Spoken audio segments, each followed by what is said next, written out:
Guys, ito may guys, good morning nga pala. Ito, may napulot akong, may breed siya. Kawawa naman, ang payat-payat. Kinuha ko siya kasi baka masagasaan sa kalsada. Ang ganda, maganda yung kulay ng mata niya. Kawawa naman. Alagaan ko muna, patabain ko. Tapos pag tumaba na siya, saka ko ipa-adapt or malamang ako na lang anuhin ko na lang siya.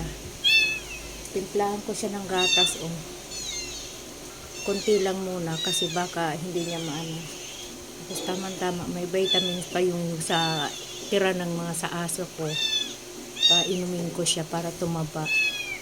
Mainit pa, wait lang. Painumin natin ng gatas maya. I-dropper ko lang.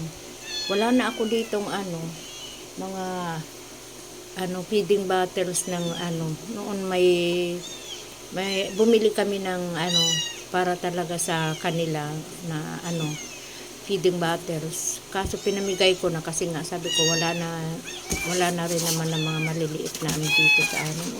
Wait lang, opo, kawawa naman na yung mata Yan. Paanoin ko lang yung palamigin ko lang yung gatas, mainit pa. Yan, painumin na natin siya ng gatas. Yung gatas niya, nilagyan ko siya ng vitamins. Wait lang. Opo. Mama, ikaw, milk po. Gutom. Wawa naman. Gutom na gutom.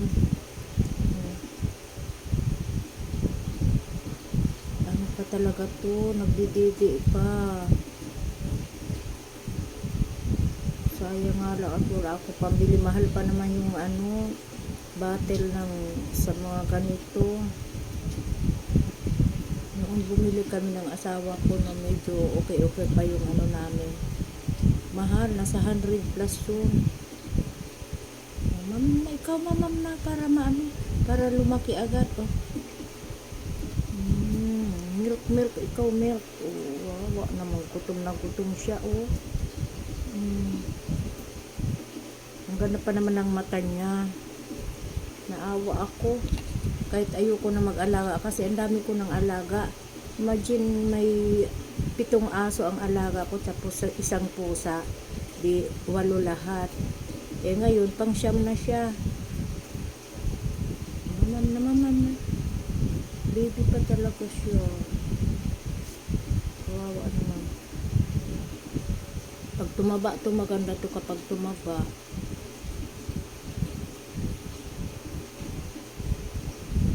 Yan guys, update ko kayo kapag after 3 months, makikita natin kung okay na ito. Sige, bye bye. Thank you sa panonood.